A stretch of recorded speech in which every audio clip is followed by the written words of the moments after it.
চট্টগ্রাম শিক্ষা বোর্ডে এবারের এসএসসি পরীক্ষায় পাশের হার ৮২.৮০%, জিপিএ 5 পেয়েছে ১০,৮২৩ জন, যা গতবার ছিল ১১,৪৫০ জন। গতবারের তুলনায় এবার পাশের হার বেড়েছে ও জিপিএ কমেছে। পাশ করেছে ১,২০,০৮৭ জন। বিজ্ঞান বিভাগে পাশের হার ৯৪.৫২%, ব্যবসায়ী শিক্ষায় ৮৪.১১% এবং মানবিক বিভাগে ৭৩.২৩%। জিপিএ 5 পাওয়া ১০,৮২৩ জনের মধ্যে বিজ্ঞান বিভাগে ৯,৫৮৯ জন, ব্যবসা শিক্ষায় ১,০৯৭ জন এবং মানবিকে ১৩৭ জন শিক্ষার্থী। রোববার ১২ মে সকাল ১১টার দিকে শিক্ষা বোর্ডের পরীক্ষা নিয়ন্ত্রক প্রফেসর মুজিবুর রহমান এসব তথ্য নিশ্চিত করেছেন।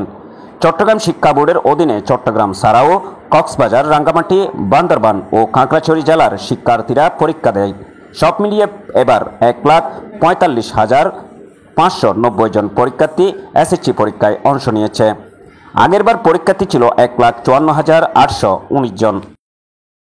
চট্টগ্রাম শিক্ষা বোর্ডের অধীনে চট্টগ্রাম ছাড়াও কক্সবাজার, রাঙ্গামাটি, বান্দরবান ও খাগড়াছড়ি জেলার শিক্ষার্থীরা পরীক্ষা দেয়। সব মিলিয়ে এবার ১,৪৫,৫৯০ জন পরীক্ষার্থী এসএসসি পরীক্ষায় অংশ নিয়েছে।